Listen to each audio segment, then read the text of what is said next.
Odds are good you didn't know their names a decade ago when one of them was just breaking into Chicago radio news and another was barely removed from an internship at Chicago's public TV station. And now they're two of the city's most influential journalists. The truth is, I never would have chosen Chicago for myself until I did. At some point, my internship is going to end and they're going to hire me and pay me. Brandis Friedman and Paris Schutz are multiple award-winning reporters and co-anchors for WTTW Television's signature broadcast, Chicago Tonight. I'm Charlie Meyerson with Rivet 360 and ChicagoPublicSquare.com, and this is Chicago Media Talks, a show in which people in Chicago media talk about Chicago media. Here's my co-host, my friend, and my Rivet 360 colleague, journalism strategist, Sheila Solomon. How is Chicago Tonight different from other local news shows in Chicago? We get this question a lot, and Paris can say, he can address this as well. I think we try to spend more time on our subject matter. And, that's no disrespect to our colleagues at, the commercial TV stations. There's a place for each of us in this market. But what's different is we spend more time on our subjects. So, a reporter package may be 3, 4, 5 minutes versus, the minute and a half that you'd probably get at other stations so that we can let it breathe and provide a bit more, context, sometimes analysis. You'll notice that we do, a lot of talk segments so that we can balance out a segment or just explore whatever the topic might be from different viewpoints, and allow folks to really share more of whatever it is we might be talking about that night. In addition to the politics and the education and the business and all of that stuff that we cover, we also give a good bit of time to the arts. We have an arts producer here as well as an arts reporter. And so we get to showcase, not just, the big arts organizations in town that we all know about, like Joffrey or Lyric or Chicago Symphony, but these two producers are really good at finding the art stories that you have not heard about and bringing those to our audiences as well. Our goal is to have our audience understand what's happening in Chicago and Illinois and the world at large. And, following the kind of mission of WTTW to leave you enriched, to leave you feeling like you're more connected to your community. So we're not out there to chase ambulances or cover every single crime or police chase that happens. But, if we do cover crime, we want to talk about it in a way that, will help people understand this as an issue, help people maybe empathize with what's happening, and then, talk about what stakeholders are talking about as solutions. WTTW has gone through some big changes in the months leading up to your ascendance as co-anchors of Chicago Tonight. You lost a news director, forced out after just about a year on the job, and Phil Ponce and Carol Marine stepped down from their roles as two of the key faces of the station's news coverage. How's that affected the show and WTTW News overall? Well, we're just the last one standing, Charlie. It's certainly affected, I would say, workplace morale a little bit, but at the end of the day, we do the same show that we always have, and we have the same goals that we always have, and we're out there distracted by the reporting and by the journalism and by all the news that we have to report on and put into context. So the mission never changed through all of that. And, you mentioned Phil and Carol being gone. They're part of the DNA of Chicago Tonight, just like John Calloway, who started the show. So they're very influential on what we do now. And I always just try to think about what Phil would do in a certain situation, or what Carol would do, or even what John Calloway would do in a certain situation. So it's kind of like a family, all these things are sort of passed down through the generations, and the show really hasn't changed much. It might look a little different, the tone might be a little different, but those North Stars are still exactly the same of what John Calloway wanted and what Phil did and what Carol did, and even to extent Bob Surratt and some of the other folks that have been associated, Eddie Aruza, Elizabeth Brackett. And that is, as Brandis said, just the quality in-depth journalism, the context that we're providing, and the goal to really inform the community and make them feel connected to the city. Yes, there have been some changes. To the credit of our colleagues, everyone has really kept their head down and focused on the work. And I don't think any of us allowed ourselves to really be distracted by any of that other stuff that was going on. Obviously everybody noticed it and we all recognized it, but that wasn't really the focus. We kept our focus on the work. And with regard to Phil and Carol moving on to their next chapters, everything that Paris said is true. But also, Phil slowly started to step back little by little a couple of years ago. And Paris and I were given the opportunity to start stepping in and filling in at that point. I think probably with the intention that at some point, if Phil was ready to move on from hosting every night with regularity, that Paris and I would be prepared to try and fill his shoes. I don't think that we can necessarily. It takes two of us to do it.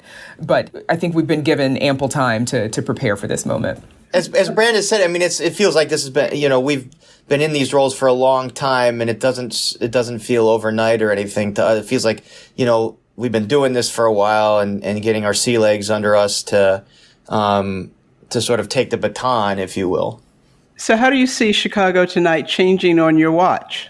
I feel like the show is not necessarily mine to change, only that, we are very collaborative here. I think all of us, take a lot of ownership on this show. And so at the moment, I don't predict any major changes. Obviously, I think all of us, there are, ways we can always work to be better or different or to improve or provide our audiences with something more, something different.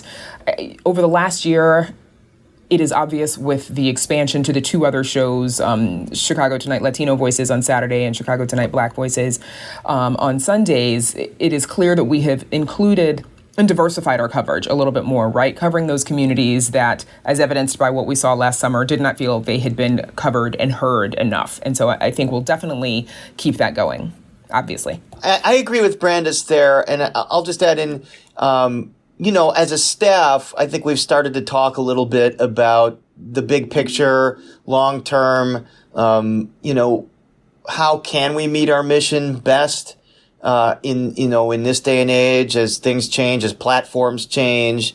I think it's really good to every now and then just kind of do inventory here at Chicago Tonight and see what is it we're doing well, what is it we can improve on, do we need to change some things? So I can tell you, we are having some of those discussions. There might be things that we want to change. We just don't know what those are yet. The North Stars don't change.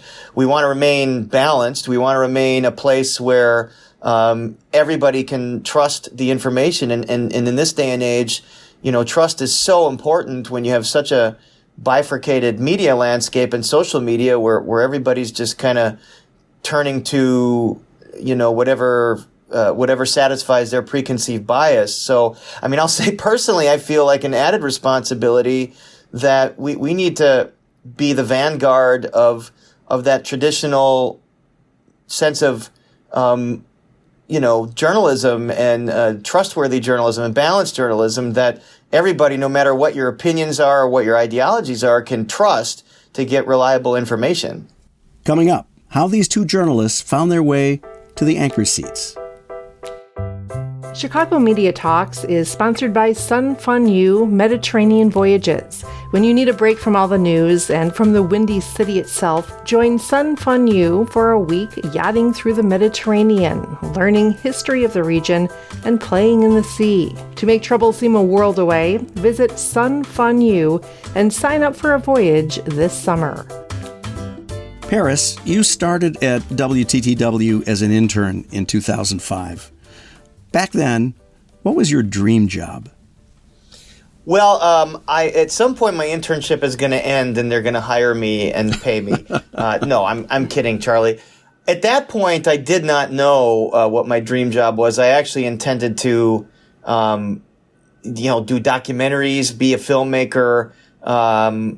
I was also a musician. I am a musician, and I was like, well, maybe I'll do that as a career. I really was kind of all over the place.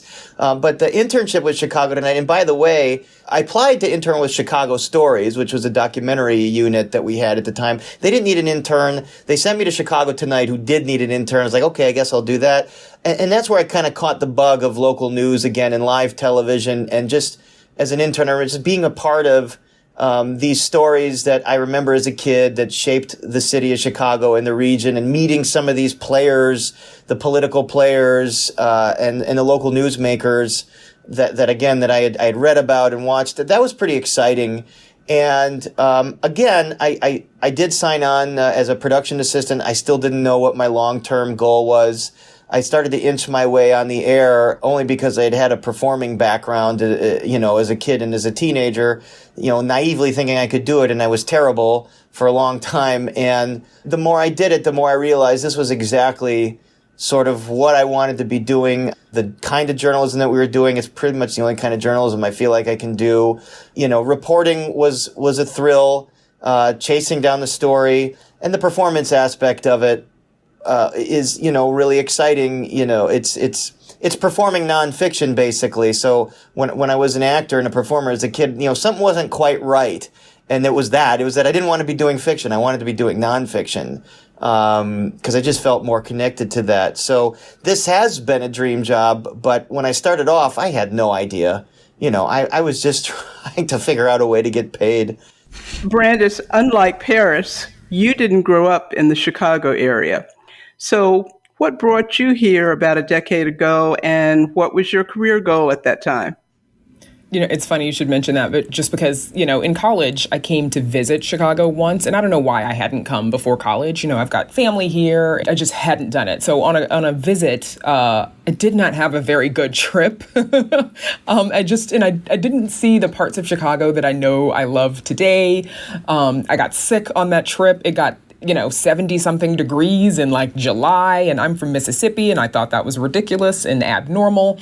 And so the truth is I never would have chosen Chicago for myself until I did. My husband is from the area. He grew up in Morton Grove, and he and I met when he's a former TV news reporter as well. And, both of us had done the market hop. I started in Wichita Falls, Texas, and then in Little Rock. And then, I got out of the business briefly when I was in Kansas City and worked on the Hill a little bit in Washington, D.C. And then that's where I got back in after being out for about a year and a half and started producing at the ABC affiliate there because it was where I wanted to be. Being out of it wasn't right for me. And so I came to Chicago because we knew we wanted to be closer to family, and his family was here, and I wasn't moving back to Mississippi. That's when I got hired at WBBM News Radio as a freelance reporter and anchor because I was like, this is a really great opportunity to get into the market and learn my way around. And then I got lucky when the correspondent position opened here at Chicago Tonight and just kind of applied. I was like, who knows? We'll see what happens. And the executive producer at the time, Mary Field, called for an interview while I was walking my dog. And that very day, I was very disappointed because I learned I hadn't gotten some other job that I thought I wanted, and looking back would have been all wrong for. So it worked out the way it was supposed to. And I mean, I feel like I'm lucky to have this job because I really love and respect and appreciate the kinds of news that we tell and the way we tell those stories. And no disrespect again to our colleagues at commercial stations. It's just that some of that is not for me. I've done it before, and I don't want to do that now. I want to be where I am. So I recognize my job is a bit of a unicorn, but I'm thankful to have it. Brandis broke journalism's fourth wall this month, interviewing someone with whom she and Sheila, as I've just learned too, have a personal connection. A friend whose son was shot and killed last month, the day before his 19th birthday. So, Brandis, how did the decision come down for you to conduct that interview instead of, as might be the case in many a more traditional newsroom, assigning it to someone else? Right. And it's funny you should mention that Sheila does know the same friend. I remember I saw Sheila at the funeral, and I wasn't able to make it over to say hi to you in time because, as you know, it was a full room. Yeah. So when this happened, and I recognized, this part of me looked at it as a journalist, right? And I saw there are going to be other stations that are going to cover this and newspapers. And we all know this has been picked up by most of the outlets here in town. And actually, my husband put the bug in my ear. He's like, what if you were to interview her? And I'm like, I don't know. At the time, it was too early. I didn't mention it to Sonia. I didn't mention it to anyone at work. But then I did, and Sonia, I think, as a professional and as a grieving mother and an angry citizen, was kind of looking for a way to express all of her, thoughts and feelings because of all those hats that she wears. And I was advising her as a friend. And then I thought, the one station I didn't mention is my own. And what do you think? And then I talked to my boss to see what he thought. And I wanted to be sure that, if I'm going to do it, that, I've got a trusted producer kind of looking over my shoulder to make sure that I'm still practicing the journalism that that I'm supposed to be practicing. In this instance, we decided to have me do it instead of someone else, just because, we don't interview, sadly, a lot of grieving mothers at Chicago Tonight. As Paris said, we sort of cover a more comprehensive, the issue of violence, but not each and every instance of violence, which sadly happens far more than it should. And if I were to interview this particular grieving mother, it was her stepson, Miles Thompson, who was killed, we'd have a different conversation because she and I know each other. And mother to mother, both of us, she and I have a lot in common. We're both former Mississippians, Ivy League grads, now living in Chicago. We both have sons.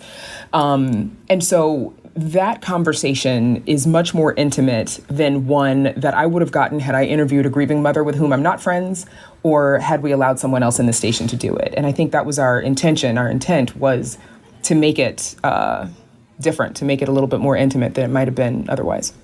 That segment was produced for WTTW's relatively new show, Black Voices.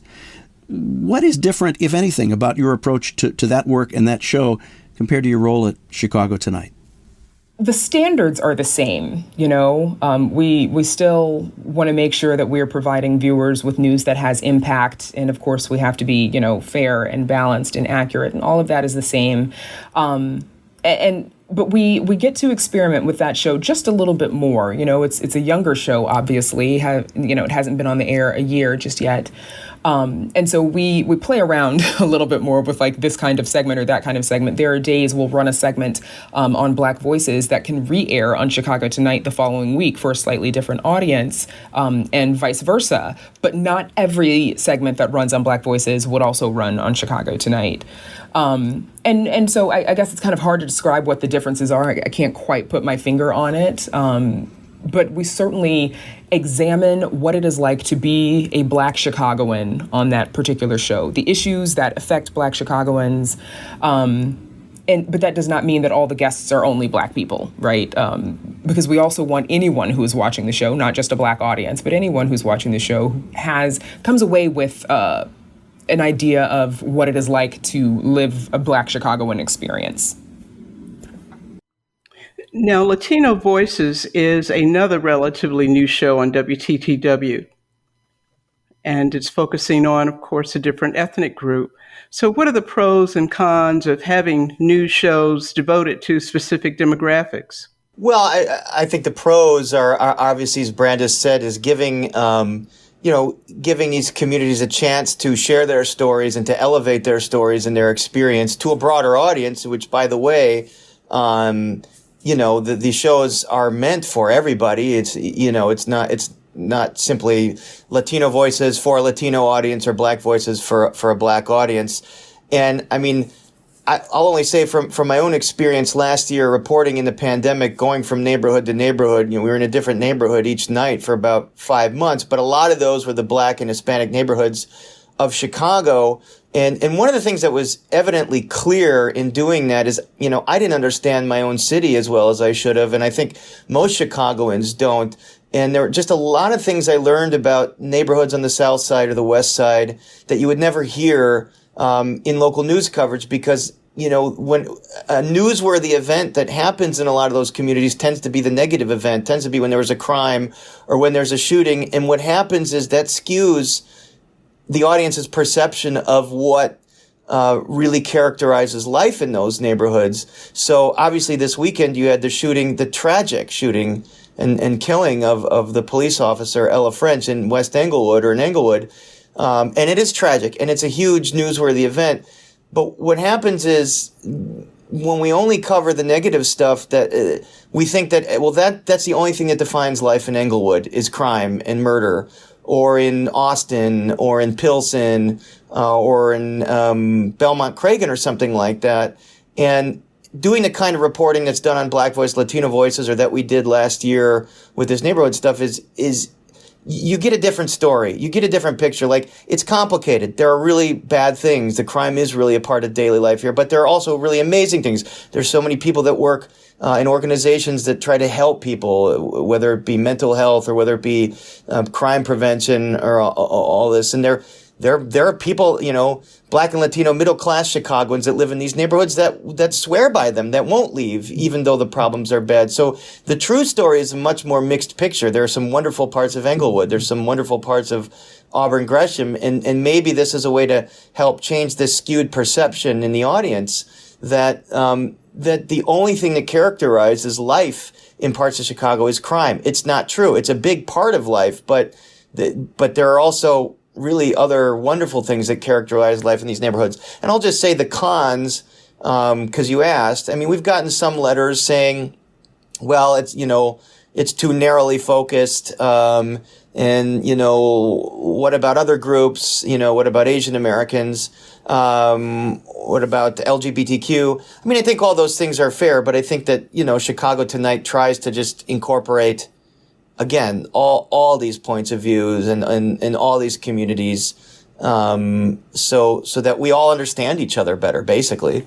I have gotten some tweets, not a lot. I haven't gotten a lot of emails necessarily, but some folks who, have something to say about it being, Black voices. I've gotten a tweet that says racist propaganda hour. It shows a half hour. It means that person doesn't even watch. And I really ignore those tweets only. The only, value to those tweets is a reminder that there are folks out there who think that way. And, I'm not signing up necessarily to change their minds. If they do, great. But I'm signing up to do the job that I'm doing. And I don't really pay a whole lot of attention to those tweets unless someone has, a valid, something that they actually want to discuss. But that's not what's happening in those tweets. Paris, how is WTTW expanding its team of reporters and producers and videographers now?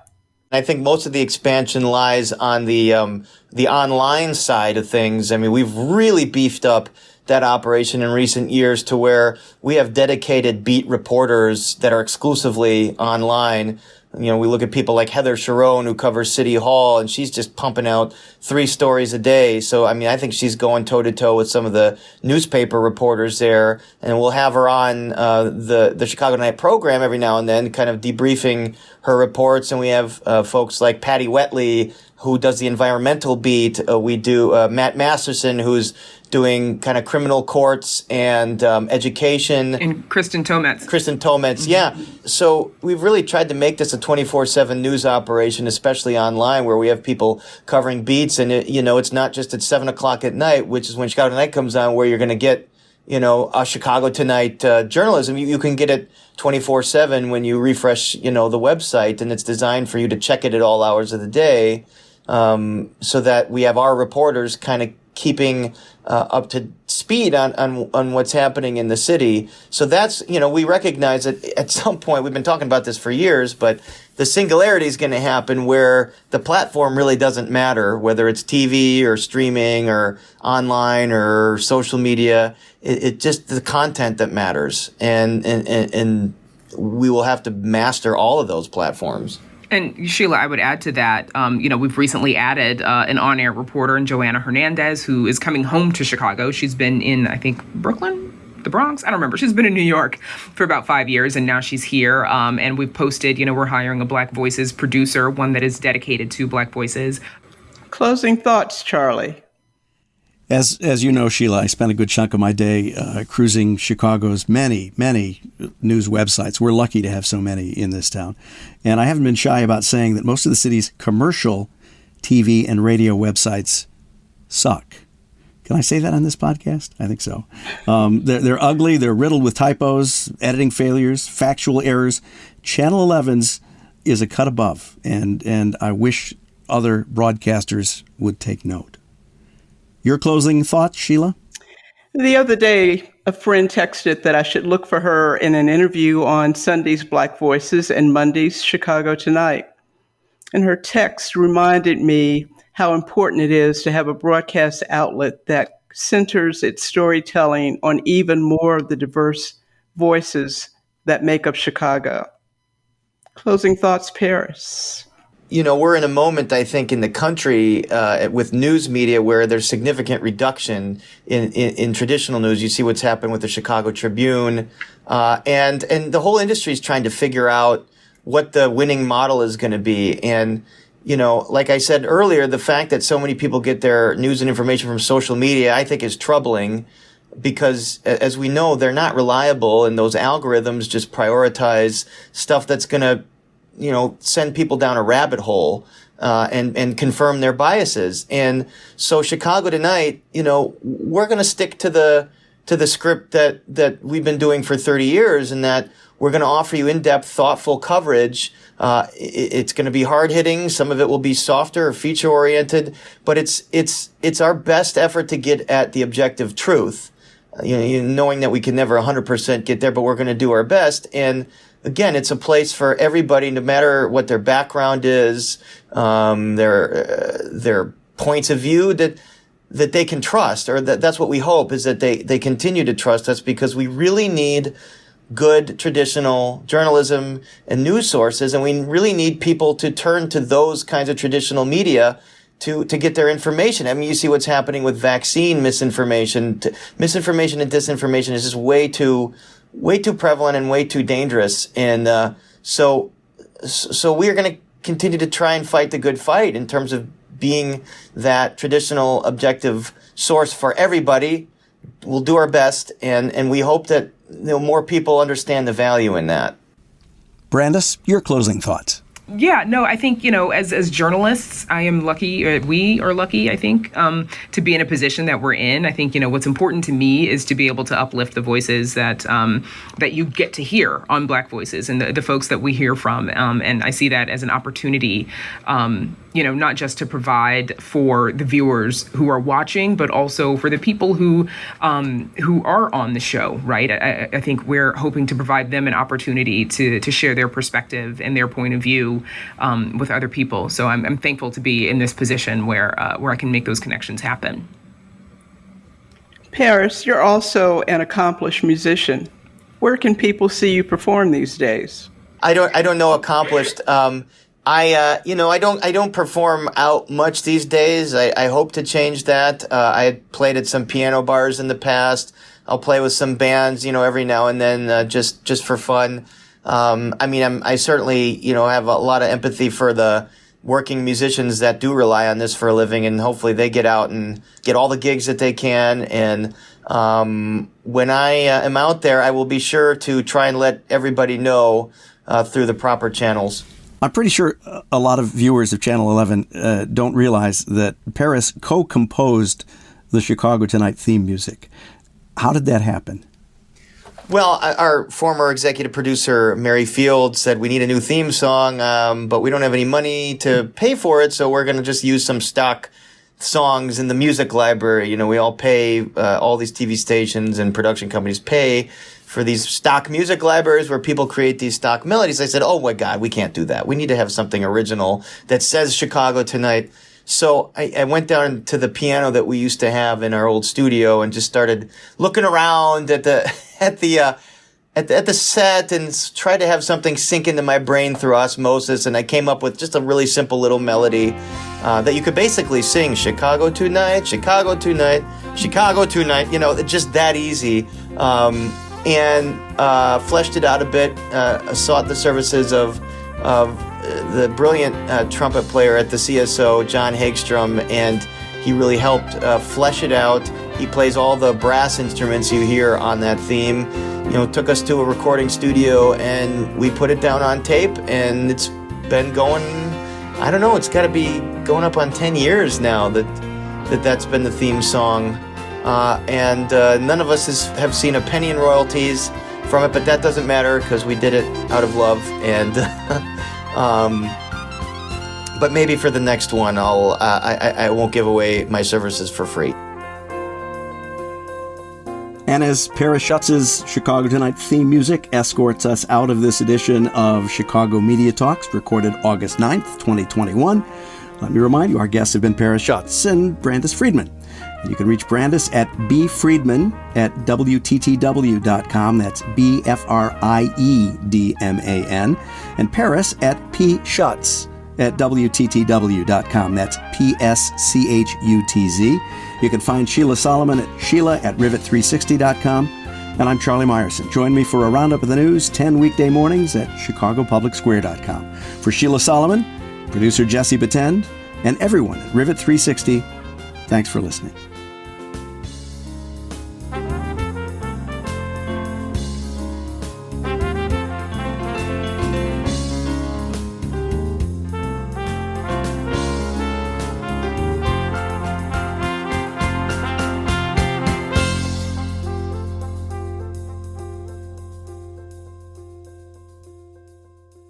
If you're looking for another great Rivet podcast, we recommend Elevating Voices, Ending Hunger, brought to you by Feeding America. Elevating Voices, Ending Hunger is a conversation series that features everyday leaders who are disrupting the status quo and working to end food insecurity in the United States. Elevating Voices, Ending Hunger, brought to you by Feeding America and Rivet. Listen now, wherever you get your podcasts.